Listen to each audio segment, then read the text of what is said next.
जय जय रघुवीर समर्थ।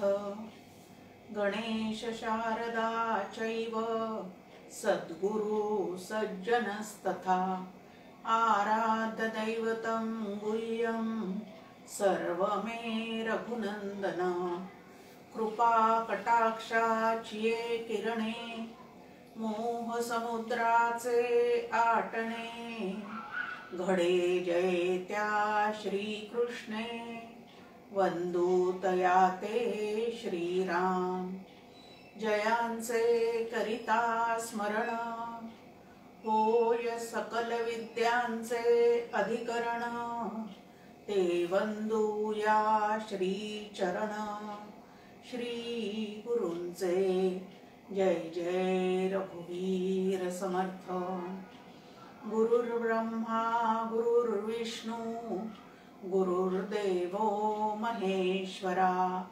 गुरु साक्षात् परब्रह्म तस्मै श्री गुरवे नमः। तस्मै श्री गुरवे नमः। अवधूत चिंतन श्री गुरुदेव दत्त।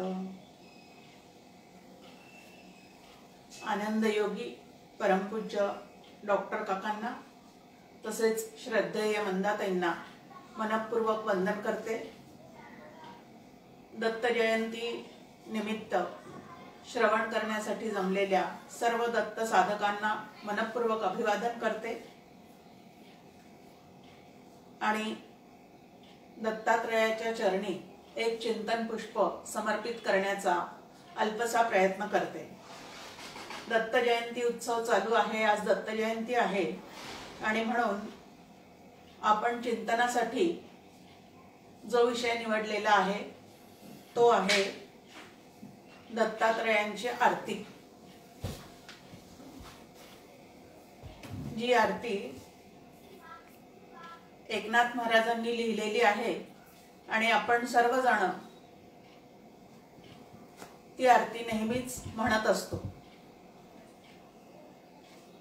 आरतीचं चिंतन आपल्याला आज करायचं आहे। ही आरती जी आहे ती अत्यंत प्रसिद्ध सुश्राव्य आहे, सर्व दूर गायली जाणारी आहे आणि संत एकनाथ महाराजांनी ती रचलेली आहे। आरती मंत्र पुष्पांजली व प्रार्थनेने आपण नेहमीच पूजेची सांगता करत असतो। नित्य कर्मामध्ये आपल्याला पूजा हा विधी सांगितलेला आहे। देव ब्राह्मण गुरु आणि विद्वान यांचा सत्कार करणे म्हणजे पूजा करणे असं त्याला म्हटलेलं आहे। भक्तवत्सल षड्गुणैश्वर्य ब्रह्मांडाचा स्वामी आणि सर्वश्रेष्ठ असणारा हा भगवंत जो आहे तो करुणाघन सुद्धा आहे आणि म्हणून अत्यंत पूज्य असा हा भगवंत आहे। त्याच्याविषयी आपल्या मनामध्ये पूज्यभाव प्रगट करण्यासाठी एक उत्कृष्ट माध्यम काय असेल तर ते म्हणजे पूजा। पूजा हे एक साधन आहे आणि आपल्याला माहिती आहे की पूजा आपण कशा पद्धतीने करतो तर 16 उपचारांनी आपण भगवंताची पूजा नेहमी करत असतो। ही पूजा करण्यामागचा उद्देश काय आहे? भगवंत तर निर्गुण निराकार आहे असं आपण म्हणतो, मग त्याची या पद्धतीने 16 उपचारांनी पूजा का बरं करायची आहे तर त्याचं छान कारण परमपूज्य डॉक्टर काका आपल्या समोर एका ओळीतून ठेवतात। जोवरी हवे नको आहे दृश्य मनी भरूनी राहे तोवरी देवास फूल वाहे प्रेम भावे। की पूजा करण्यामागचा एक हेतू या ठिकाणी स्पष्ट केलेला आहे की या दृश्य जगता संबंधी आपण जोपर्यंत पूर्णपणे आसक्त आहो या दृश्य जगतामध्ये तोपर्यंत त्या आसक्तीतून सुटण्यासाठी म्हणून भगवंताची भक्ती करायला सुरुवात करायची असते आणि ती भक्ती पूजेपासून करायला सुरुवात करायची आणि ती करत असताना अत्यंत प्रेमभावाने आपल्याला जे जे काही हवंसं वाटतं जे जे काही मिळवावंसं वाटतं ते ते आधी भगवंताला समर्पण करण्याचा प्रयत्न करणे याला पूजा विधी असं म्हटलेलं आहे. काया, वाणी आणि मन या 3 गोष्टी ज्या आहेत त्या तिन्ही गोष्टी भगवंताकडे वळवण्याचा उपाय या पूजेमध्ये आपल्याला सापडून जातो. आपण पाहतो की जे खेळाडू आहेत ते आपला फिटनेस कायम राहावा म्हणून नेहमी सराव करत असतात.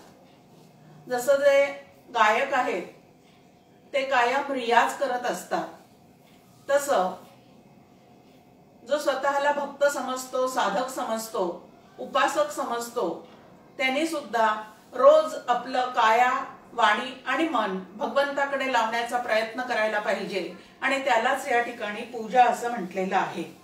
ही पूजा 3 प्रकाराने करता येते असं आपल्या समोर शास्त्रामध्ये मांडणी केलेली आहे. एक षोडशोपचारे पूजा म्हणजे 16 उपचारांनी पूजा केली जाते. दुसरी आहे ती मानस पूजा की प्रत्यक्षात हातामध्ये कुठली सामुग्री नाहीये, आपल्या समोर कुठली सामुग्री नाहीये, पण तरीही मनाने कल्पना करून, भव्य दिव्य कल्पना करून मन भगवंताच्या ठिकाणी ठेवण्याचा प्रयत्न करत असताना मनानेच केलेली पूजा याला मानस पूजा असं म्हटलेलं आहे. आणि अशी मानस पूजा जर अत्यंत मनापासून प्रेमभावे आपण करत असू तर ती आपल्या आराध्य दैवताच्या ठिकाणी, श्री गुरूंच्या ठिकाणी सुद्धा पूर्णपणे पोहोचली जाते असं कित्येकांच्या चरित्रामध्ये त्या संदर्भात उल्लेख आलेला आहे.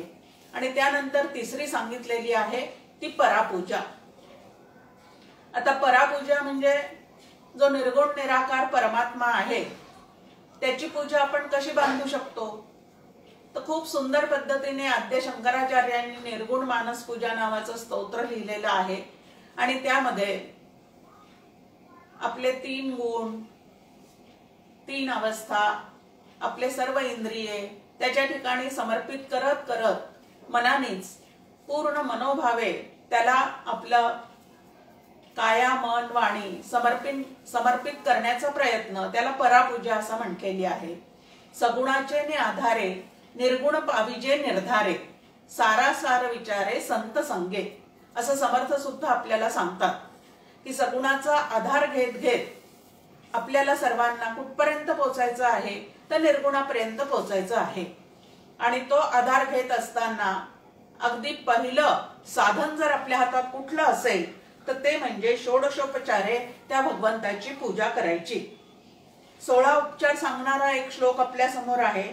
आसनम स्वागतम पाद्यम अर्ध्यम आचमनोदकम मधुपर्काच मनस्नानम वसनाभरणानिच गंधपुष्पे धूपदीपौ नैवेद्यो वंदनम तथा मंत्रपुष्पै विसर्जनश्चेती षोडशोपचारा स्मृताः.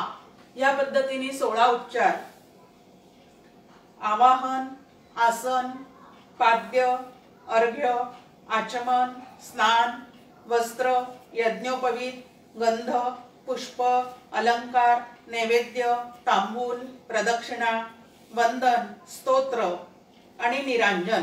आणि या ठिकाणी निरांजन म्हणजेच निरांजनात फुलवात लावून भगवंताला ओवाळणे म्हणजे आरती करणे. आणि नंतरचा जो आहे तो उपाय आहे की विसर्जन. असे ते उपचार या ठिकाणी आपल्या समोर आहेत. आणि ते उपचार करत करत भगवंताच्या ठिकाणी आपलं मन लावण्याचा प्रयत्न या ठिकाणी साधकाला करायला सांगितलेला आहे. आता हे उपचार जे आहेत ते अत्यंत प्रेमाने जर आपण केले, भगवंत हा जर आपल्या प्रेमाचा विषय असेल तर चित्ताला प्रसन्नतेचा सहजच लाभ होतो. महत्वाचं आहे की कोणीतरी सांगतं म्हणून पूजा करायची, एक कर्म उरकायचं म्हणून पूजा करायची, अशी जर उरकली, आटोपली आणि संपवली ह्या पद्धतीची जर पूजा असेल तर ती पूजा आम्हाला प्रसन्नतेचं फळ जे आहे ते देऊ शकत नाही. पण आपल्याला जर चित्ताची प्रसन्नता, वास्तविक पाहता आपण सगळेजण आनंदघन आहोत असं आपल्याला सांगण्यात येतं. मग आनंदघन आहोत तर चेहऱ्यावर तो आनंद प्रसन्नतेच्या रूपाने का प्रगट झालेला दिसत नाही? खूप महत्वाचा प्रश्न आहे आपल्या समोर की जर आनंदघन आहोत तर चेहऱ्यावर ती प्रसन्नता का बरं आमच्या टिकत नाही, राहत नाही किंवा पूर्णपणे फुललेली दिसत नाही। आणि आपल्याला माहिती आहे की आपला चेहरा हा आपल्या मनाचा आरसा असतो। जसं म्हणतात की अंगणावरून घरातल्या गृहिणीची ओळख पडते। अंगण स्वच्छ असेल, सडा रांगोळी घातलेली असेल तर त्या ठिकाणी आतली गृहिणी कशा पद्धतीची आहे ते लक्षात यायला मदत होते। त्याप्रमाणे आपलं मन कसं आहे हे आपल्या चेहऱ्यावरून, दृष्टीवरून, नजरेतून प्रगट होत असतं। मग ज्या अर्थी चेहऱ्यावर प्रसन्नता नाही म्हणजे आपल्या चेहऱ्यावर 12 वाजलेले दिसतात, त्या अर्थी आतमध्ये कुठंतरी खूप उदासीनता, अप्रसन्नता, वेडेवाकडे विचार ह्या गोष्टी असल्या पाहिजेत। मग ह्या सगळ्या गोष्टीतून आपल्याला सुटायचं असेल तर प्रसन्न असणाऱ्या भगवंताची प्रसन्न चित्ताने पूजा करणे हा त्याच्यावरचा एक सुंदर असा उपाय आपल्या समोर आपल्या वैदिक संस्कृतीने ठेवलेला आहे। आता ही पूजा करत असताना जर तन, मन, धन सर्व समर्पित करण्याचा उद्देश करून तुझे कारणी देह माझा पडावा असं समर्थ आपल्याला सांगतात, त्या पद्धतीने भगवंताशी ऐक्य पावण्यासाठी आपण ही पूजा करत आहोत हे जर भान आपलं नसेल तर ती पूजा म्हणजे एक कर्म कटकट होऊन जाते। आणि आपण पाहतो की देवघरामध्ये सुद्धा या तीर्थक्षेत्राला गेलं की तिथून एक काही पूर्वजांनी आणून ठेवलेले आहेत, तर काही आम्ही जिथं जिथं तीर्थयात्रेला जातो तिथून एक देव जमा करून त्या ठिकाणी मूर्ती स्थापन करतो आणि देवघरात जी देवांची संख्या आहे ती वाढती करून ठेवतो। आणि मग अशी वाढती संख्या झाल्यानंतर आमच्याकडून जी पूजा घडते त्याला एक छान शब्द डॉक्टर काका या ठिकाणी वापरतात आणि टिक मार्कची पूजा असं ते म्हणतात। एकदम सगळ्यांना स्नान घालायचं, एकदम सगळ्यांना पुसायचं आणि एकदम कालवून ठेवलेलं गंध टिक टिक टिक टिक करत सगळ्या देवांना लावून त्यांना जागेवर ठेवलं, त्यांना रामराम ठोकला की आमची पूजा आटोपली, उरकली, संपवली। आणि ह्या पद्धतीने जर पूजा चाललेली असेल तर पूजेमागचा जो हेतू आहे, जो उद्देश आहे तो पूर्णपणे सुफळ होत नाही। मग आता या पूजेचा नेमका उद्देश काय आहे तर विधिवत पूजा जर अत्यंत मनोभावे आम्ही करत राहिलो तर त्या विधिवत पूजेने पुण्यप्राप्ती होत जाते। बहुत सुकृताची जोडी तेव्हा विठ्ठल आवडी। निष्काम भावनेने जर विधिवत पूजन आमच्याकडून घडत गेलं तर पुण्यप्राप्ती होते। पुण्यप्राप्ती निर्माण झाली की भगवंताविषयी, संतांविषयी, शास्त्राविषयी श्रद्धा आणि प्रेम भाव इत्यादी गोष्टी ज्या आहेत त्या आमच्या मनामध्ये पूर्णपणे आम्हाला जाणवायला सुरुवात होते आणि अष्टसात्विक भावाची सुद्धा जागृती अधूनमधून मग होत राहते। आणि असं झालं तरच ती पूजा आमच्याकडनं संपन्न झालेली आहे असं म्हणायला हरकत नाही। अन्यथा रोज करायची म्हणून करून टाकली असं जर असेल तर आम्हाला त्याचं हे फळ मिळणार नाही। आता आमच्या देवघरामध्ये अनेक देव असू देत, परंतु अंतःकरणाच्या देवाऱ्यामध्ये मात्र आराध्य दैवत म्हणून एका दैवताचीच काय करावी तर आम्ही स्थापना करावी आणि मनापासून सगळे उपचार मनोभावे त्याच्यासाठी करायला सुरुवात करावी। म्हणजे एकच देव अंतःकरणात असेल तर त्याचा फायदा काय होतो तर अनेक नामरूपामध्ये अडकून पडलेली आमची अंतःकरण वृत्ती आधी जर पूजेच्या निमित्ताने आम्ही एका आराध्य दैवताच्या ठिकाणी आणण्याचा प्रयत्न केला तर त्या एका आराध्य दैवताकडून आम्हाला एकमेव अद्वितीय असणाऱ्या परमात्म्याकडे अंतःकरण वृत्ती वळवायला अतिशय सोपं जातं। पण व्यग्र असेल ती अंतःकरण वृत्ती तर मात्र आपल्याला तिकडे जाता येत नाही। द्रौपदीचं उदाहरण त्या बाबतीमध्ये नेहमी सांगितलं जातं की द्रौपदी आणि कृष्णाचा संवाद, की द्रौपदी कृष्णाला एकदा विचारते की एवढं माझं वस्त्रहरणाचा प्रसंग त्या ठिकाणी येऊन उभा होता पण तू इतक्या उशिरा का बरं आलास कृष्णा, लवकर आला नाहीस आणि त्यावेळेला कृष्ण हसून तिला म्हणतो की जोपर्यंत तू इतरांकडे हात पसरत होतीस, इतरांकडे मदतीची हाक मारत होतीस, तोपर्यंत मी मध्ये आलो नाही, कारण मध्ये मध्ये करणं हा माझा स्वभाव नाही, असं भगवंत तिला म्हणतात. आणि ज्या वेळेला सगळ्यांचा नाद सोडून तू फक्त मला साथ घातली, त्यावेळेला मी तिथंच उभा होतो. सदा सर्वदा देव सन्निध आहे, कृपाळूपणे अल्पधारिष्ट पाहे, असं समर्थ रामदास स्वामी आपल्याला म्हणतात की सदा सर्वदा तो आपल्या जवळच आहे. अहो नुसता जवळच नाही तर तो आपल्या मनामध्येच आहे. अहो नुसता मनामध्ये नाही तर तो आपण एकच आहोत.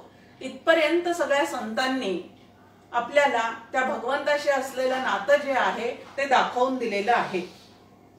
आता मूर्ती ज्या आपण करतो त्या मूर्ती काही धातूच्या असतात, तर काही मातीच्या आपण कधी करतो, हरतालिकेच्या वेळेला वगैरे वाळूची मूर्ती करतो. गणपतीचे दिवस असतात त्यावेळेला शाडूची मूर्ती करतो. मग कधी धातूची असते तर कधी वाळूची असते, तर कधी चांदीची असते, कधी सोन्याची असते, कधी लाकडाची सुद्धा प्रतिमा असते. आता ह्या प्रतिमांनाच आपण काय म्हणतो तर देव असं म्हणतो. आता हा देव म्हणजे परमात्माच.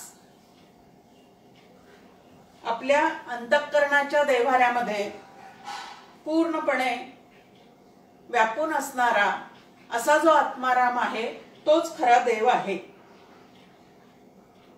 आणि हा जो देव आहे त्या देवाला सुरुवातीला आतमध्ये शोधता येत नाही, म्हणून त्याची बाहेर मांडामांड करावी लागते. समर्थांची एक छान ओवी आहे, नातुडे मुख्य परमात्मा म्हणून करावी लागे प्रतिमा. आपल्याला पोचायचं आहे ते निर्गुण निराकार परमात्म्याच्या ठिकाणीच पोचायचं आहे, पण जाताना जर सगुणाला सोबत घेतलेला असेल तर आपलं मन आवरायला आपल्याला अत्यंत मदत होते. बहिर्मुख झालेल्या आपल्या अंतःकरण वृत्तीला अंतर्मुख करण्यासाठी या सगुण देवाची उपासना करणे, त्याची षोडशोपचारे पूजा करणे इत्यादी गोष्टी ज्या आहेत त्या तुम्हाला आम्हाला सांगितलेल्या आहेत, पण त्या अत्यंत मनोभावे करण्याचा प्रयत्न तुम्ही आम्ही केला पाहिजे. वास्तविक पाहता धातूची, मातीची ही जरी मूर्ती असली तरी त्या संदर्भामध्ये एक तुकाराम महाराजांचा खूप छान अभंग आपल्या समोर आहे आणि ते आपल्याला सांगतात. केला मातीचा पशुपती, परी तयासी काय महती, देवपूजा देवासी पावे, माती माती माझी समावे. की कशाचीही मूर्ती समोर असू दे, आतली मूर्त कुणाची बरे, असं डॉक्टर काकांचं सुद्धा एका गीतामध्ये सांगणं आहे. नामुळी महत्व त्याला खरे. की ती मूर्ती कशाची आहे ह्याला फारसं महत्व नाही, पण त्या मूर्तीकडे बघण्याचा माझा दृष्टिकोन काय आहे, माझा भाव काय आहे, माझी श्रद्धा किती आहे, ह्याला मात्र भक्तीमध्ये परमार्थामध्ये फार मोठं महत्व आहे. मग मूर्ती कोणाची का असेना, कशाची का असेना, परंतु माझा भाव त्या प्रतीचा कसा आहे. भावाविण भक्ती असं हरिपाठामध्ये सुद्धा आपल्याला सांगितलेलं आहे की भाव असेल तरच भक्तीचे कारंज जे आहे म्हणजे सुंदर पूजा अर्चा वगैरे जी आहे ती आपण करू शकतो, पण भाव नसेल तर मात्र ह्या गोष्टी त्या ठिकाणी होत नाहीत. मग आता असे 16 उपचारांनी ही पूजा बांधायची, पूजा मनापासून करायची. आणि नंतर काय करायचं आहे तर नंतर जे आहे सगळ्यात शेवटचा उपचार, शेवटचा म्हणता येत नाही, त्यानंतर काय आहे तर त्याच्यानंतर आपल्याला माहिती आहे की निरांजनानंतर विसर्जन वगैरे प्रकार होतात. म्हणून विसर्जनापूर्वीचा उपचार त्याला आरती असं म्हटलेलं आहे. आता ही आरती म्हणजे आर्त भावनेने केलेली भगवंताची स्तुती. मग त्या आरतीमध्ये भगवंताच्या सगुण स्वरूपाचंही वर्णन असतं, निर्गुण स्वरूपाचंही वर्णन असतं. त्यानंतर भगवंताचे पराक्रम त्या ठिकाणी वर्णन केलेले असतात, भगवंताची कृपावत्सलता त्या ठिकाणी वर्णन केलेली असते. आणि परत त्याचा जय जयकार केलेला असतो। या पद्धतीच्या कितीतरी आरती आपल्याला सगळ्यांना माहिती आहे। मग आता निरांजनाने त्याला ओवाळायचं म्हणजे नेमकं काय करायचं आहे? आरती करायची म्हणजे निरांजनामध्ये दिवा तेवत असतो, त्या दिव्याचा प्रकाशही पूर्ण सुंदर असा फाकलेला असतो। आता आपण लाइटिंग करतो, हे करतो, त्याने पण प्रकाश आपल्याला दिसतोच। त्या ठिकाणी विविधतेने विविध रंगाचे प्रकाश आपण त्या ठिकाणी पूर्णपणे देवावर डेकोरेशनसाठी मांडलेले असतात। पण तरी सुद्धा निरांजनाच्या ज्योतीत म्हणजे निरांजन तेवत ठेवून भगवंताला पाहण्याचा प्रयत्न करायचा। आता आपणच बांधलेली पूजा, आपणच सुंदर रीतीने केलेली पूजा, आरास, हे सगळं त्या निरांजनाच्या प्रकाशामध्ये आतमधला भाव जर त्याच्याविषयीचा पूर्ण जागृत झालेला असेल तर त्या ठिकाणी प्रत्यक्ष भगवंत आहे ह्या पद्धतीचा भाव आपल्या अंतःकरणामध्ये दृढ होतो। आता निरांजनाच्या प्रकाशात पाहिलं तरच तो आम्हाला दिसतो का? असं आहे का? तर नाही। तर निरांजनाच्या प्रकाशामध्ये त्याला पाहायचं आहे। ते कशासाठी? तर आम्ही निरांजनाच्या प्रकाशामध्ये त्याला पाहतो आहोत, परंतु त्यांनी दिलेल्या ज्ञान प्रकाशामध्येच आम्हाला संपूर्ण जग जे आहे ते प्रतीत होत चाललेलं आहे। जगही प्रतीत होत चाललेलं आहे। जगाकडून येणारे अनुभव सुद्धा आम्हाला त्याच्याच ज्ञान प्रकाशामध्ये भावनांच्या स्वरूपामध्ये अंतःकरणामध्ये कळत चाललेले आहे। मग संपूर्ण ही जी सृष्टी आहे ती त्याच्याच ज्ञान प्रकाशामध्ये आम्हाला दिसते। म्हणजे पहिला ज्ञान प्रकाश त्यांनीच आमच्या आतमध्ये लावून ठेवलेला आहे आणि तो ज्ञान प्रकाश आहे। त्याच्या ज्ञान प्रकाशातच आमच्या जीवनाचे सगळे व्यवहार चाललेले आहेत आणि म्हणून छोटासा दिवा लावून तेवून त्याच्या ओवाळता ओवाळता त्याला बघायचं आहे आणि त्याला त्याची आठवण ठेवायची आहे की खरा ज्ञान प्रकाश जो आहे तो आमच्या आतमध्ये कोणी लावून ठेवलेला आहे। त्या ज्ञान प्रकाश घन परमात्म्याची ओळख करून घेण्यासाठी निरांजनाच्या माध्यमातून त्याला ओवाळता ओवाळता आम्ही काय करायचं आहे तर जाणून घ्यायचं आहे। आता हा आरती म्हणण्यामागचा जो उद्देश आहे तो उद्देश जो आहे तो डॉक्टर काका छान पद्धतीने एका ओवीतून आपल्या समोर मांडतात। देवा तुझी रे आरती, देव मज तुझी प्रीती, आणि संतांची संगती मिळो तुझ मी। की संतांच्या संगतीतच देवाचं आपलं नातं काय आहे किंवा आपलं ऐक्य कसं आहे ते संतांच्या संगतीशिवाय आपल्याला कळतच नाही। आता ज्या वेळेला पूजेला आपण सुरुवात करतो त्यावेळेला भगवंत आणि भक्त यांच्यामध्ये द्वैत आहे, पण हे द्वैत कधीतरी संपून जावं आणि जो पूजा करणारा आहे तो त्या भगवंताशी पूर्णपणे एकरूप होऊन जावा, म्हणूनच एवढा सगळा खटाटोप जो आहे तो आमच्या समोर संतांनी मांडून ठेवलेला आहे। मग आता देवाची आरती करता करता भगवंताविषयीचं प्रेम जे आहे ते आमचं वाढीस लागावं। पण आम्हाला वाटतं 7 दिवस झाले आम्ही स्वतःला काय केलेलं आहे, गुरुचरित्राचं पारायण करण्याच्या निमित्ताने स्वतःला बांधून घेतलेलं आहे।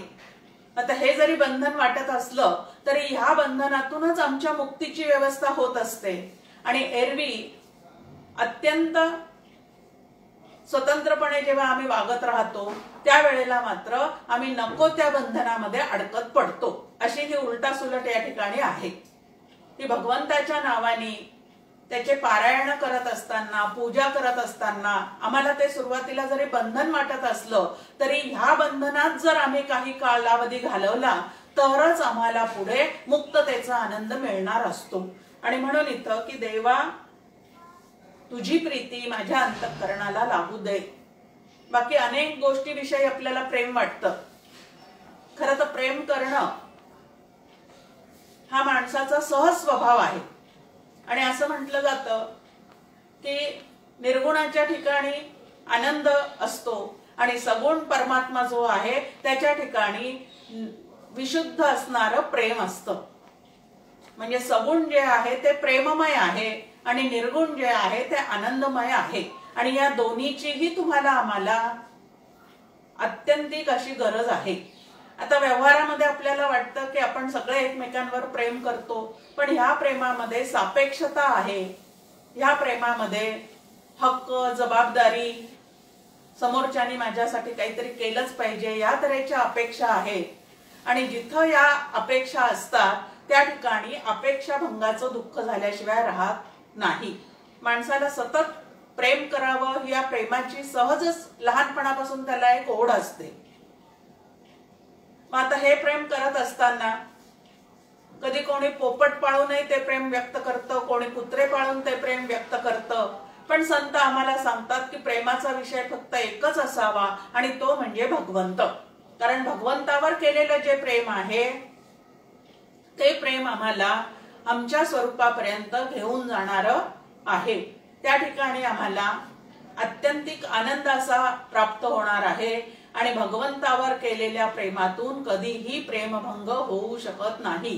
बाकी कुठल्याही गोष्टीच्या ठिकाणी जरी आम्ही प्रेम केलं, मग ते वस्तू असेल, व्यक्ती असेल, ते सगळेच भंगणारे असल्यामुळे त्यांच्या ठिकाणी अपेक्षाभंग, प्रेमभंग होऊनच जातो. पण भगवंतावर केलेलं प्रेम जे आहे ते कधीही वाया जात नाही.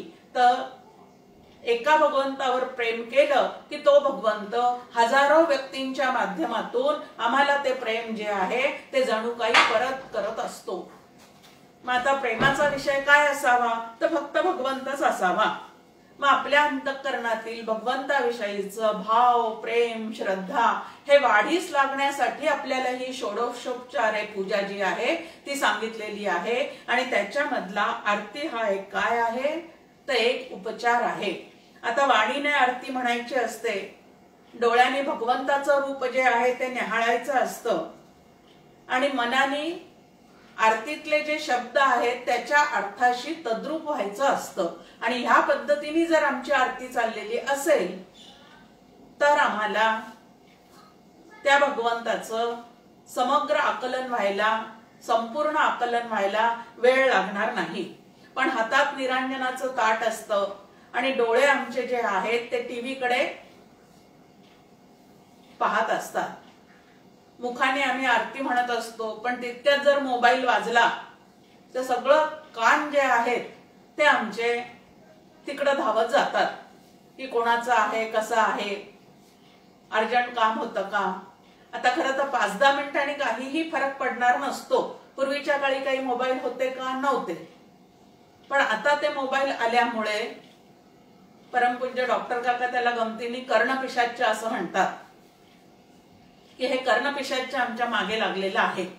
त्यामुळे वाजला फोन की ताबडतोब तो आम्ही अटेंड केलाच पाहिजे असं वाटतं. आणि धावपळ करून मग आता अटेंड करायचा का नाही, जरूर करायचं आहे. पण देवाचं कार्य चाललेलं असेल तर काही काळापुरतं त्या मोबाईल पासून स्वतःचं मन आवर्त जर आम्ही घेतलं तर आम्हाला भाव, श्रद्धा, प्रेम विकसित व्हायला नक्की त्या ठिकाणी मदत होऊ शकते. मग आता असं षोडशोपचारे पूजा करत असताना, आरती करत असताना भगवत भेटीचा जो अनुभव नाथ महाराजांना आलेला आहे, त्यांनी जो अनुभवलेला आहे तो अनुभव त्यांनी या आरतीमध्ये पूर्णपणे आपल्या समोर मांडून ठेवलेला आहे.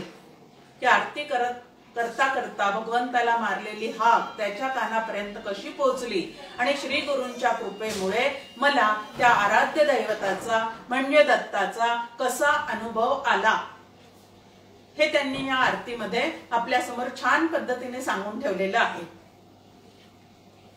आता यामध्ये 4 कडवे आहेत आणि एक ध्रुवपद आहे. आणि ध्रुवपदामध्ये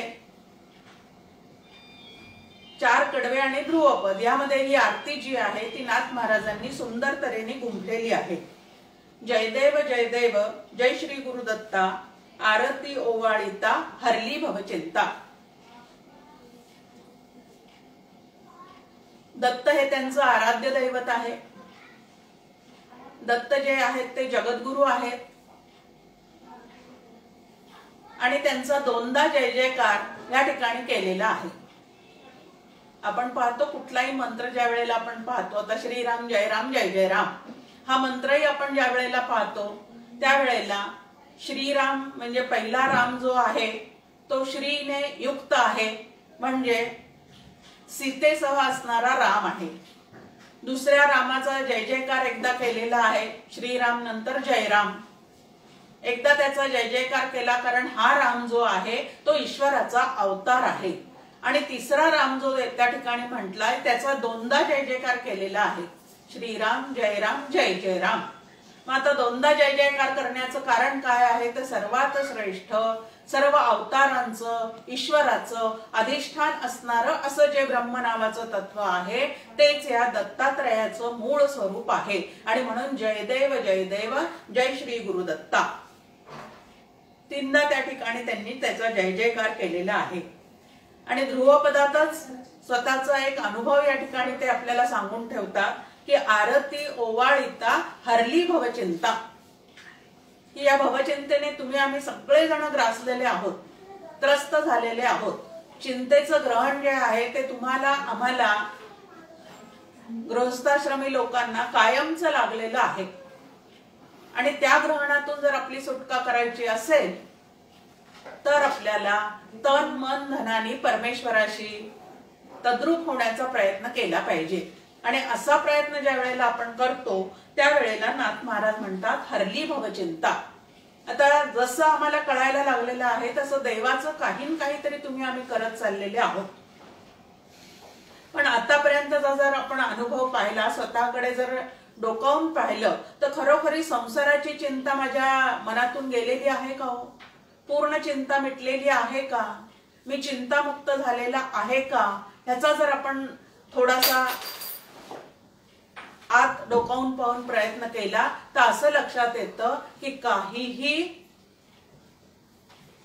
चित्तातून गेलेलं नाही. उलट संसाराची चिंता अखंड चढती वाढती आहे. मग आता भगवंताचं जे पूजन आमच्याकडून चाललेलं आहे ते नेमकं कशासाठी चाललेलं आहे? भगवत भेटीसाठी चाललेलं आहे का संसाराच्या चिंता कमी व्हाव्यात म्हणून चाललेलं आहे, की माझा संसार सतत मला अनुकूल असावा म्हणून माझ्याकडनं हे सगळे प्रयत्न चाललेले आहेत? हे थोडंसं आतमध्ये प्रत्येक साधकाने काय करावं लागतं तर डोकावून पाहावं लागतं. डॉक्टर काका नेहमी सांगतात की जबाबदारीचा परमार्थ करायला साधकांनी आणि शिष्यांनी शिकलं पाहिजे. आणि ती जबाबदारी म्हणजे आपलं अंतःकरण जे आहे त्याची सतत फेड तपासणी करणे, याला साधना असे म्हणतात. अशी साधनेची एक छान व्याख्या या ठिकाणी आपल्या समोर येऊन जाते. आता या भवचिंतेतून तुम्हाला आम्हाला कोण सोडवणार आहे? तर भवचिंतेतून आम्हाला पूर्ण सोडवण्याचं सामर्थ्य जे आहे ते श्री गुरूंच्या शब्दांमध्ये आहे, श्री गुरूंच्या कृपेमध्ये आहे. आणि नाथ महाराजांना अशी गुरुकृपा पूर्णपणे प्राप्त झालेली होती. जनार्दन स्वामी हे त्यांचे श्री गुरु आणि नाथांना त्यांची कृपा दृष्टी पूर्णपणे प्राप्त झालेली होती. आता श्री गुरूंची ही कृपा आपल्याला प्राप्त व्हावी. आता श्री गुरु सगळ्यांवरच कृपा करत असतात, पण त्यांनी केलेली कृपा ही आपल्या अंतःकरणाला जाणवण्यासाठी आपलं अंतःकरण जे आहे ते अधिकार संपन्न असावंच लागतं. आणि तो अधिकार कुठला आहे? मग तो अधिकार मिळवायचा का आपोआप मिळालेला असतो? एक नरदेह देऊन तो अधिकार भगवंताने आम्हाला सहजच देऊन टाकलेला आहे. त्यानंतर आम्हाला बुद्धी पण दिलेली आहे. आता त्या बुद्धीला विकसित कसं करायचं आणि तिला अधिकार संपन्न कसं करायचं यासाठी मात्र क्रियमान स्वातंत्र्याचा आम्हाला काय करावा लागतो तर भरपूर आधार घ्यावा लागतो आणि उपयोग करावा लागतो. मग आपला अधिकार वाढवायचा म्हणजे काय करायचं तर साधकांनी, भक्तांनी, शिष्यांनी साधन चतुष्टय संपन्न होण्याची अत्यंत आवश्यकता आहे. आता हे साधन चतुष्टय संपन्नता म्हणजे काय आहे तर 4 गोष्टी तुमच्या आमच्या ठिकाणी असाव्या लागतात, असलेल्या सतत चढत्या वाढत्या ठेवाव्या लागतात. आणि त्या गोष्टी कुठल्या आहेत तर विवेक, वैराग्य, समाधी, षटक आणि मुमुक्षत्व अशा 4 गोष्टी सांगितलेल्या आहेत. आणि त्या जाणीवपूर्वक त्याचा विकास शिष्यांनी, साधकांनी आपल्या अंतःकरणामध्ये करून घ्यायचा असतो. आणि तो विकास जर आपल्याला करता आला तर भगवंताशी ऐक्य व्हायला वेळ लागत नाही. आणि भगवंतही अशा भक्तांचा ऋणी होतो. नाथांच्या बाबतीतच आपल्याला माहिती आहे की प्रत्यक्ष भगवंत म्हणजे श्रीखंड्या, त्याच्या रूपामध्ये येऊन नाथ महाराजांकडे काय करत होता तर सेवा करत होता। असा अलौकिक अधिकार प्राप्त केलेले श्री एकनाथ महाराज आणि त्यांच्या आरतीचं आज चिंतन करण्याचा आपण काय करतो आहोत तर प्रयत्न करतो आहोत। म्हणून त्यांना मनोमन एकदा वंदन करूया। आता ही भवचिंता तुम्हाला आम्हाला कशामुळे सतत ग्रासून राहिलेली आहे, कशामुळे तिने आमच्या भोवती वेढा घातलेला आहे, तर शास्त्र आपल्याला सांगतं की देह तादात्म्य, जगत सत्यत्व आणि कर्तृत्व भोक्तृत्व भ्रांती या 3 गोष्टीमध्ये तुम्ही आम्ही अडकून पडलेले आहोत। स्वतःच्या देहाविषयीची अहंता आणि आपण मांडलेल्या प्रपंचाविषयीची ममता या 2 बेड्यांनी आपणच आपल्याला अडकवून ठेवलेलं आहे आणि आपणच या संसारामध्ये कैदी बनून राहिलेले आहोत। आता या अहम ममतेच्या पाशामध्ये खूप खोलवर रुतलेले जे तुम्ही आम्ही आहोत त्यांचं चित्त कसं असतं तर चित्तामध्ये सतत व्याकुळता आहे, मनामध्ये अखंड चंचलता आहे आणि बुद्धीमध्ये अविवेक आहे आणि अंतःकरण जे आहे ते भयाने ग्रासलेलं आहे। या पद्धतीने ज्या वेळेला मन, बुद्धी, चित्त या गोष्टी ज्या वेळेला अशा व्याकुळ होतात, चंचल होतात, क्षुब्ध होतात आणि अहंकारामध्ये अडकून पडतात, त्यावेळेला अशा प्रापंचिक गृहस्थांना, अशा प्रापंचिक संसारिकांना फक्त एकच मंत्र त्यांच्या चित्तामध्ये सतत चालू असतो आणि तो आहे काय होईल कसं होईल, काय होईल कसं होईल। कोणाकोणाचं परत काय होईल कसं होईल तर माझं काय होईल कसं होईल, प्रपंचाचं काय होईल कसं होईल, कुटुंबियांचं काय होईल कसं होईल आणि राष्ट्राचं काय होईल कसं होईल। आता सारखं हे काय होईल कसं होईलचं चिंतन ज्याच्या चित्तात चाललेलं आहे त्याला भगवंताविषयीचं चिंतन करता येईल का हो? चिंतेमुळे माणूस व्याकुळ होतो, व्याधिग्रस्त होतो आणि चिंतनामुळे तो हळूहळू या बंधनातून सुटत जातो। मग माझं चित्त नेमकं चिंता करत आहे का चिंतन करत आहे? चिंता नेहमी प्रपंचाविषयीची असते आणि चिंतन जे आहे ते नेहमी देवाविषयीचं असतं। मग नेमकं मी आतमध्ये काय करत आहे ह्याची तपासणी जी आहे ती तुम्ही आम्ही करून घेतली पाहिजे। जर मला अखंड सुखाचा अनुभव हवा असेल तर मला या प्रपंचाच्या चिंतातून स्वतःची काय करून घ्यावी लागेल, सुटका करून घ्यावी लागेल। मनी मानव व्यर्थ चिंता वाहते, अकस्मात होणार होऊन जाते। हे या प्रपंचाचं स्वरूपच आहे। या प्रपंचाचं स्वरूप सांगताना डॉक्टर काका म्हणतात छान चाललंय, छान चाललंय असं आम्हाला वाटतं ना वाटतं, तोच एक काहीतरी असा प्रसंग आमच्या जीवनामध्ये घडून जातो की परत सापशिडीच्या खेळासारखं आम्ही परत त्या खाली आल्यासारखं होऊन जातं। मग आता प्रपंचाचं स्वरूपच असं आहे, हा मुळीच नासका आहे। मग नासक्या प्रपंचातून पूर्ण सुखाची प्राप्ती कधीतरी आम्हाला होऊ शकेल का? दुसरा एक संसाराचं स्वरूप आहे की तो सतत निष्ठत जाणारा आहे, सतत पुढे पुढे सरकणारा आहे, अत्यंत गतिमान आहे, त्याच्या मागे काळ लागलेलाच आहे। हे या संसाराचं स्वरूप आहे आणि मला मात्र वाटतं सर्व काळ एक सारखी स्थिती माझ्या प्रपंचात राहावी। कदापि शक्य आहे का ते? एक सारखं तिन्ही काळात जे राहतं त्याला फक्त परब्रह्म असं म्हणतात।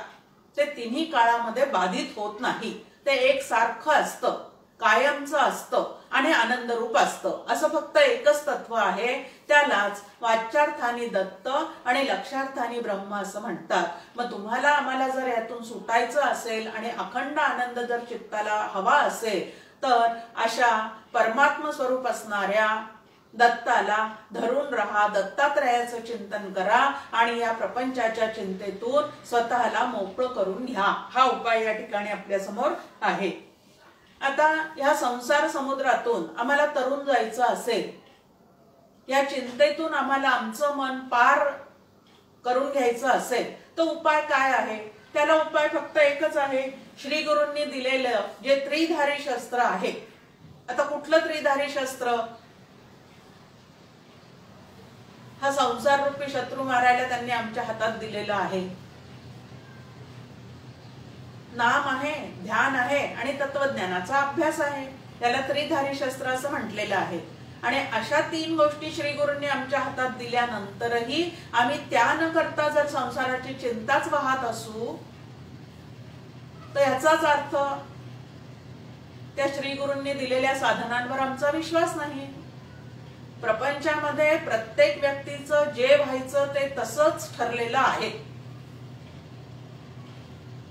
मग माझ्या हातामध्ये काय आहे तर येणारे जे एपिसोड्स आहेत ते शांतपणे पाहणे एवढं फक्त माझ्या हातात आहे।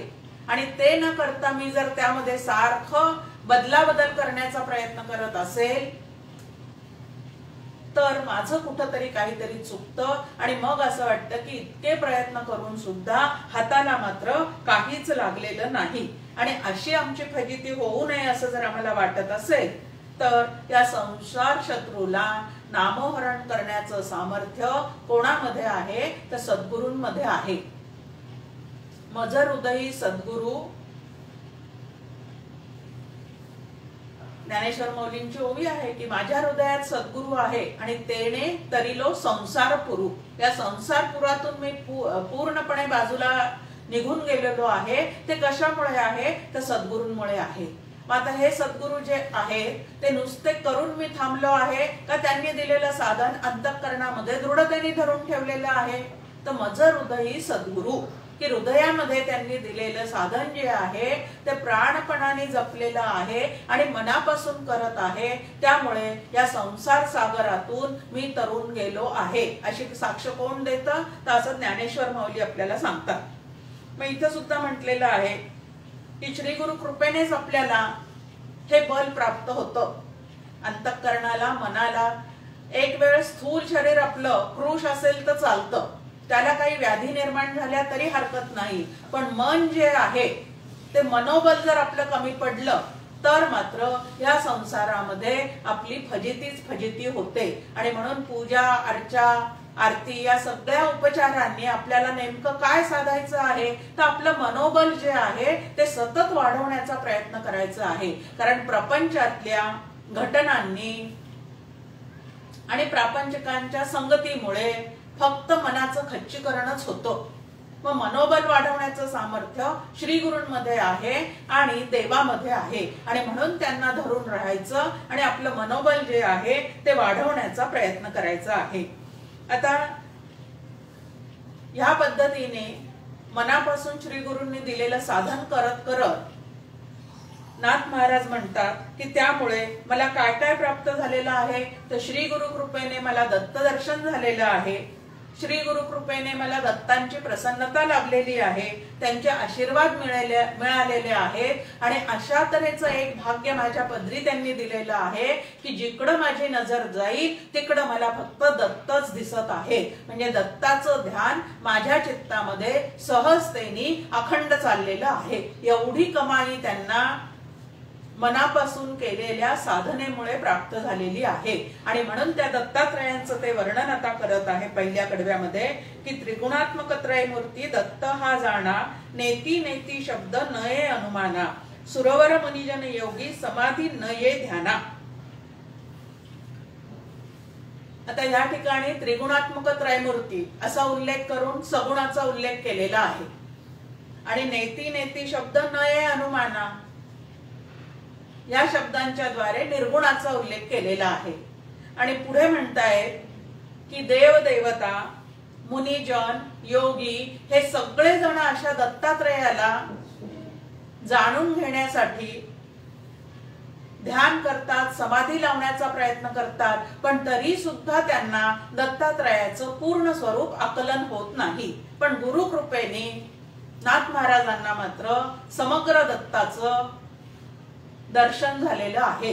आता समग्र दत्ताचं दर्शन म्हणजेच सगुणाचंही दर्शन झालेलं आहे आणि निर्गुणाची पण समज वाढलेली आहे आणि निर्गुण असणाऱ्या दत्तात्रयाशी आपण पूर्ण एकच आहोत हा भाव सुद्धा त्या ठिकाणी दृढ झालेला आहे। आता इथे त्रिगुणात्मक त्रयमूर्ती दत्त हा जाणा, हा दत्त कसा आहे तर 3 in 1 आहे। ब्रह्मा, विष्णू आणि महेश असे तिन्ही देव जिथं एकवटलेले आहेत तो भगवंताचा अवतार म्हणजे दत्तात्रयांचा अवतार आहे. आता तुम्हाला आम्हाला ज्या वेळेला स्थूल दृष्टीने आपण या देवतांकडे पाहतो त्यावेळेला आपल्याला हे तिन्ही देव वेगळे वेगळे वाटतात. पण जसं अंतःकरण म्हणलं की त्याच्या 4 वृत्ती आहेत, पण अंतःकरण म्हणून एकच असतं. तसं उत्पत्ती स्थिती लयाचं कार्य करणाऱ्या या 3 देवता आहेत. पण जेव्हा हा ईश्वर उत्पत्ती करतो तेव्हा त्याला ब्रह्मा असं नाव दिलं जातं. जेव्हा तो या जगताचं रक्षण करतो त्यावेळेला त्याला विष्णू असं म्हटलं जातं आणि ज्या वेळेला तो लयाचं काम करतो त्यावेळेला त्याला महेश असं म्हटलेलं आहे. वास्तविक पाहता ईश्वर नावाचं तत्व एकच आहे, पण कार्याप्रमाणे त्याचे नाव जे आहेत ते या ठिकाणी वेगळे वेगळे ठेवलेले आहेत. उत्पत्ती करता ब्रह्मा, पालन करता विष्णू आणि लय करता संहार करता जो आहे त्याला महेश असं म्हटलेलं आहे. आता हे संपूर्ण जग जे आहे ते त्रिगुणात्मक आहे. तिन्ही लोक स्वर्ग, मृत्यू आणि पाताळ हे तिन्ही लोक सुद्धा त्रिगुणात्मकच आहेत. आणि ह्या त्रिगुणांना सांभाळण्याचं जे काम आहे ते या देवतांकडे दिलेलं आहे. आता विष्णू जो आहे तो सत्वगुणाचा सांभाळ करतो, ब्रह्मा जो आहे तो रजगुणाचा सांभाळ करतो आणि महेश जे आहे ते त्रिगुणांचा सांभाळ करतात. म्हणजे ते तमोगुणी आहेत असं नव्हे, तर त्यांचे स्वामी आहेत. या 3 गुणांचे 3 स्वामी ह्या पद्धतीने इथं त्यांची मांडणी केलेली आहे. आता त्या 3 गुणांचा ते सांभाळ करतात.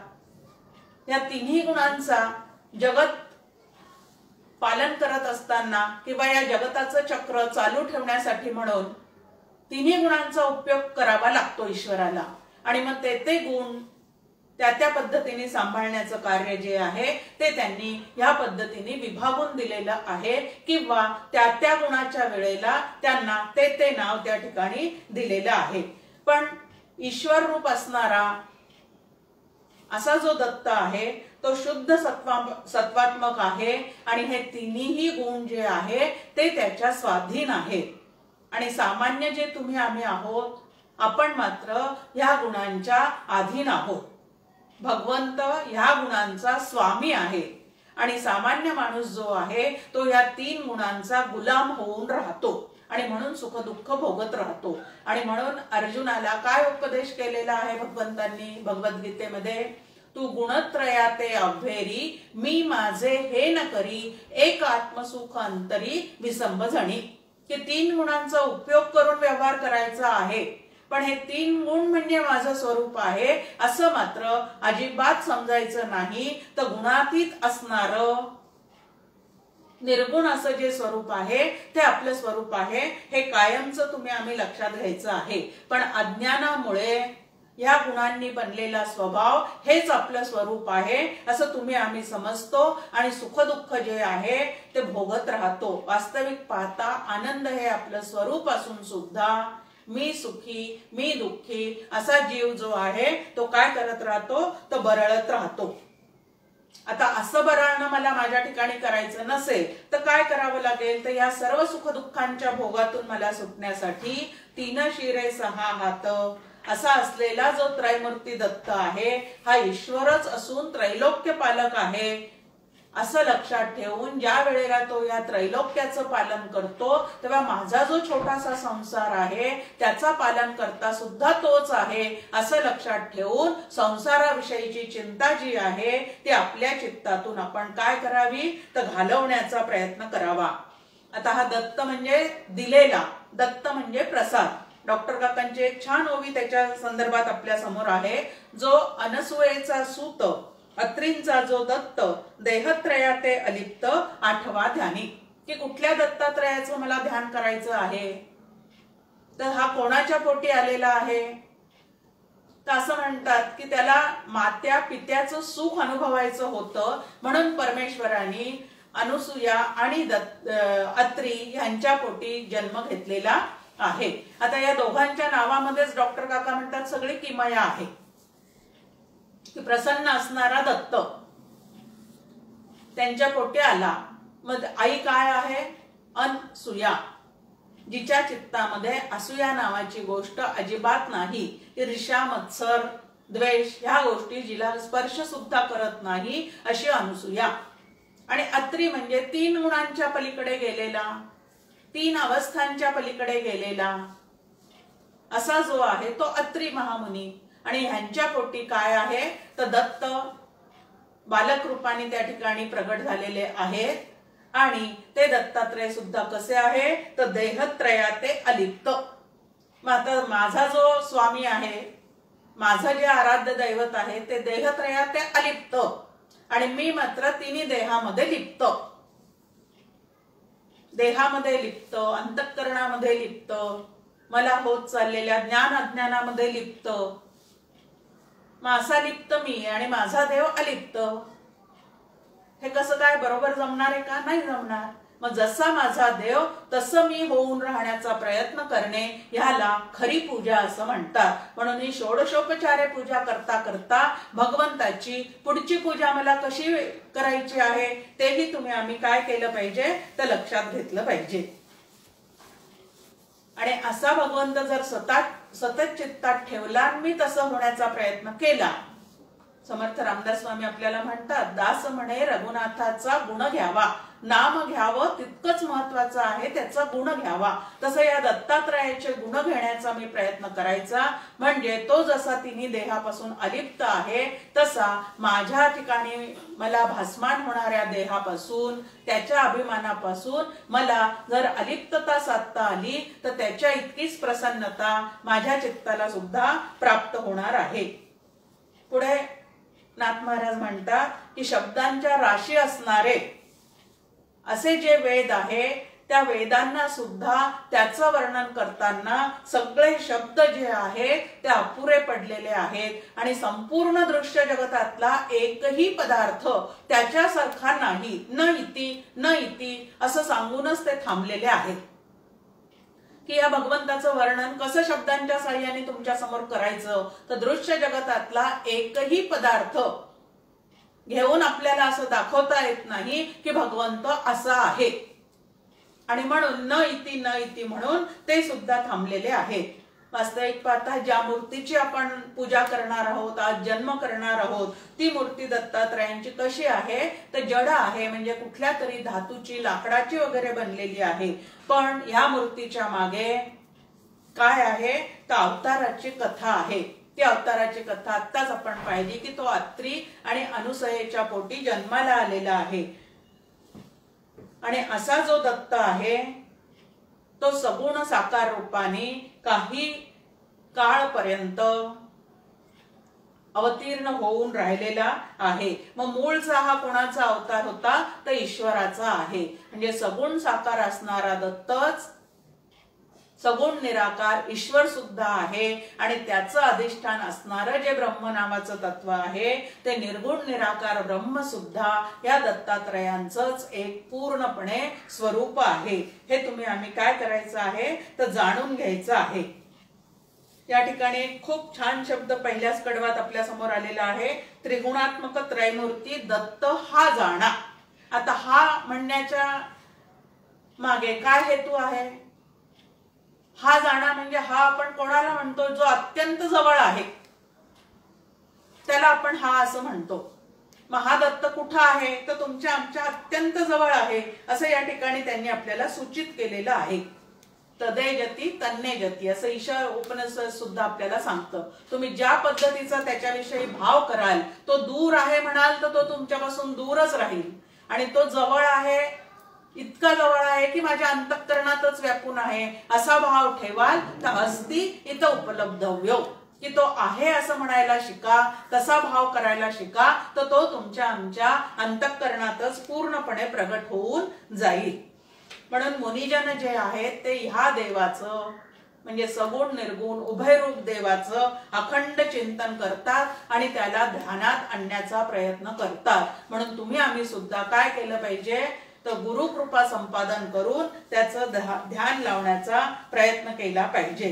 हा दत्त कसा आहे तर तिन्ही लोक जेथोनी निर्माण झाले तया देव रायासी कोणी न बोले, जगी थोरला देव तो चोरलासे, गुरु विण तो सर्वथाही न दिसे। की मनाने आपण किती ध्यान लावू काही करू पण श्री गुरूंच्या कृपेशिवाय त्याचं समग्र स्वरूप जे आहे ते आपल्या लक्षात येऊ शकत नाही। म्हणून या तिन्ही देवतांच्या मागे असणारा जो ईश्वर नावाचा अवतार आहे तोही समजून घ्यायचा आणि त्याचं अधिष्ठान जे आहे तेही तुम्ही आम्ही समजून घ्यायचं। दुसऱ्या कडव्यामध्ये ते म्हणतात सबाय अभ्यंतरी तू एक दत्त, अभाग्याची कैसी कळेल ही मात, पराही परतली तेथे कैसा आहे तो, जन्म मरणाचा पुरलासे अंत। की हा दत्त कसा आहे सबाय अभ्यंतरी, माझ्या आतमध्ये सुद्धा तोच आहे माझ्या बाहेर सुद्धा तोच आहे। या पद्धतीने त्यांनी वर्णन केलेलं आहे आणि पुढे म्हणतात अभाग्याची कैसी कळेल ही मात। समर्थांची पण एक अशीच ओवी आहे, प्रगट रामाचे निशाण आत्माराम ज्ञान घन, विश्वंभर विद्यमान भाग्ये कळे। की या विश्वामध्ये आत बाहेर व्यापून उरलेला असा जो श्रीराम आहे तो भाग्यानेच कळतो। आणि या ठिकाणी नाथ महाराज म्हणतात अभागी लोकांना तो कळणारच नाही। म्हणजे भाग्य त्यासाठी तुम्ही आम्ही काय केलं पाहिजे, भाग्यवान झालं पाहिजे। भाग्यवान कोण होऊ शकतं, व्यवहारातलं भाग्य वेगळं आणि इकडचं भाग्य वेगळं। इकडचं भाग्य म्हणजे भगवंताविषयीचं अतोनात प्रेम चित्तामध्ये निर्माण होणं, त्याच्या विषयी अष्टसात्विक भाव जागृत होणं, याला इकडचं भाग्य असं म्हटलेलं आहे। आणि इथं म्हटलं की असा जो आहे तो श्री गुरूंच्या कृपेने मी अत्यंत भाग्यवंत झालेला असल्यामुळे माझ्या समोर पूर्ण प्रगट झाला। पराही परतली तेथे कैचा हा हेत, जन्म मरणाचा पुरलासे अंत। की श्री गुरु कृपेने मला त्या दत्तात्रयांना जाणण्याची ज्ञानदृष्टी प्राप्त झालेली असल्यामुळे जन्म मृत्यूच्या फेऱ्यातून मी आता पूर्णपणे सुटलेला आहे। म्हणजे काय झालेला आहे, जन्मणारा आणि मरणारा असा जो देहात्मा आहे त्याच्यापासून अंतःकरण वृत्ती पूर्ण सुटून गेलेली आहे आणि अजर अमर असणारा असा जो ब्रह्मरूप दत्त आहे तो आणि मी एकच आहे असं श्री गुरु कृपेने मला कळलेलं आहे। आता अनुग्रह सगळेच जण घेतात पण श्री गुरूंनी दिलेली जी ज्ञानदृष्टी आहे ती प्रत्येकाच्या ठिकाणी विकसित होते असं मात्र नाही। हरिपाठामध्ये सुद्धा ज्ञानेश्वर माऊली म्हणतात मोक्ष रेखे आला भाग्य विनटला, आणि असा भाग्यवंत क्वचितच असतो। आणि हे भाग्य मला प्राप्त व्हावं असं मला वाटत असेल तर अधिकार संपन्न साधक होण्यासाठी जी पूर्व तयारी लागते ती करण्याचा मी कधीही आळस करू नये।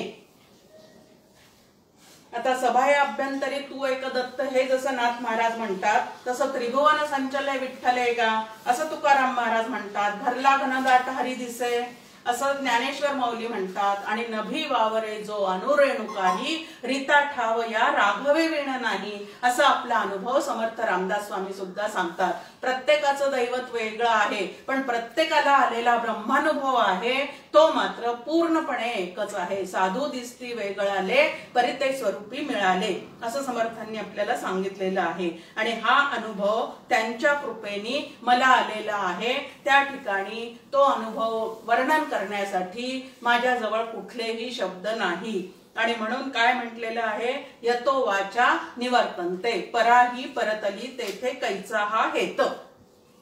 तसंच तुकाराम महाराज म्हणतात मन वाचातीत तुझे हे स्वरूप, म्हणून या माप भक्ती केली।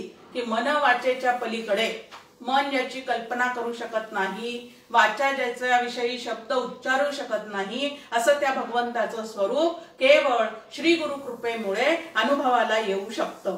त्यानंतर हा सत्य अनुभव आल्यानंतर पुढे काय झालं ते सांगतात, दत्त येऊन या उभा ठाकला, सद्भावे साष्टांगे प्रणिपात केला, प्रसन्न होऊन आशीर्वाद दिला, जन्म मरणाचा फेरा चुकविला। आता दत्तात्रयाचं नाम जे आहे ते अत्यंत मनापासून घेतल्यामुळे दत्त येऊन या उभा ठाकला। आणि म्हणून आपण व्यवहारामध्ये सुद्धा म्हणतो की सकाळी सकाळीच तुझी आठवण केली आणि दत्त म्हणून तू प्रगटलास। याचाच अर्थ काय आहे? मनापासून एखाद्याची आठवण केली तर तो मनुष्य जर आपल्याला भेटत असेल त्या दिवशी, तर अत्यंत मनापासून भगवंताचं स्मरण केलं तर आमचं आराध्य दैवत आमच्या समोर येणार नाही का हो? मग ज्या अर्थी ते आतापर्यंत माझ्या समोर प्रगटलेलं नाही, त्या अर्थी कुठंतरी स्मरणामध्ये काय होत चाललेलं आहे? तर गोंधळ होत चाललेला आहे. स्मरणिका हातात आहे पण स्मरण मात्र माझ्याकडनं व्यवस्थित होत नाही. शूलभंजन पर्वतावर जनार्दन स्वामींच्या सहवासामध्ये त्यांच्या कृपेने नाथांना दत्तात्रयाचं असं दर्शन झालेलं आहे. ते म्हणतात की मी प्रणिपात त्यांना म्हणजे साष्टांग दंडवत घातला आणि प्रसन्न होऊन त्यांनी मला आशीर्वाद दिला. तो आशीर्वाद काय आहे? तर माझ्या जन्म मरणाचा फेरा चुकविला, म्हणजे सोहम आत्मा ज्ञान घन अजन्मा तो तूच जाण, ही जी समज आहे ती माझ्या बुद्धीला त्या ठिकाणी पूर्णपणे त्यांच्या कृपेने झालेली आहे. ददामी बुद्धी योगम तम, असं भगवंताने आश्वासनच आपल्याला भगवद्गीतेमध्ये देऊन ठेवलेलं आहे. आणि पुढे काय झालेलं आहे? या सगुण दर्शनाचा ठसा अंतःकरणावर पूर्ण उमटल्यामुळे सगुण ते झाले गुणातीत. की सगुण दर्शन झालं आणि सगुण आणि निर्गुण एकच आहे, त्याच्याकडे पाहता पाहताच मला निर्गुणाचा सुद्धा अनुभव कोणी देऊन दिलेला आहे? तर सद्गुरु कृपेने दत्तात्रयाने दर्शन देऊन तो जो माझा अनुभव आहे तो त्यांनी पूर्णत्वाला नेलेला आहे. आणि त्याच्या पुढे काय झालं? तर दत्त दत्त ऐसे लागले ध्यान, हारपले मन झाले उन्मन, मीतूपणाची झाली बोळवण, एका जनार्दनी श्री दत्त ध्यान. फार महत्वाचं या ठिकाणी की हरपले मन झाले उन्मन, म्हणजे आता या प्रपंचाविषयीचा एकही संकल्प मनामध्ये आता उरतच नाही किंवा येतच नाही. या पद्धतीने ते मन कसं झालेलं आहे? तो उन्मन म्हणजे अत्यंत उच्च दशेला जाऊन पोहोचलेला आहे की ज्या ठिकाणी एका परमात्म तत्वाशिवाय दुसरं कशाचंही आता अनुसंधान नाही. आणि काय झालेलं आहे? मी तूपणाची बोळवण झाली. म्हणजे आधी खूप मैमै तू करत होते का नाथ महाराज? असं नाही. इथं मी तूपणाची बोळवण म्हणजे सुरुवातीला उपासना करत असताना भक्त आणि भगवंत ह्याच्यामध्ये द्वैत असतं. भगवंत म्हणून समोर कोणीतरी आहे आणि भक्त म्हणून मी कुठेतरी आवारामध्ये आहे. पण नंतर मात्र मनापासून भजन पूजन केल्यानंतर, त्यांचा आशीर्वाद प्राप्त केल्यानंतर, त्यांची प्रसन्नता लाभल्यानंतर आणि पूर्ण तऱ्हेने कृपा झाल्यानंतर काय झालेलं आहे? तर देव आणि भक्त पूर्ण एकरूप होऊन गेलेले आहेत. मग तू वेगळा आहेस आणि मी वेगळा आहे हे सूक्ष्म द्वैत जे आहे, जे भक्तीमध्ये राहतं, तेही त्या ठिकाणी निवृत्त झालेलं आहे. आणि देव पहाया गेलो देवची होऊन गेलो या अनुभवापर्यंत श्री गुरु कृपेने कोण पोचलेले आहेत? तर नाथ महाराज जे आहेत ते पूर्ण पोचलेले आहेत. मग त्यांची आरती म्हणता म्हणता दत्तात्रयाचा जन्माचा सोहळा दरवर्षी करता करता डॉक्टर काका गमतीने म्हणतात त्याला पाळण्यात घालता घालता कधीतरी तो आमच्या हृदयातच आहे या अनुभवापर्यंत आम्ही पोहोचावं आणि तो खरा दत्त जन्म होईल. दत्त जन्म होणे म्हणजे मीच दत्त आहे या अनुभवापर्यंत पोहोचणे. भगवंतानी दत्तात्रयानी सगळ्या संतांनी आम्हाला पण असाच आशीर्वाद द्यावा आणि ज्या पद्धतीने नाथ महाराजांनी दत्ताची आळवणी केलेली आहे त्याच पद्धतीने आम्हाला सुद्धा त्यांची भक्ती करता यावी अशी प्रार्थना करूया आणि थांबूया. अवधूत चिंतन श्री गुरुदेव दत्त. जय जय रघुवीर समर्थ.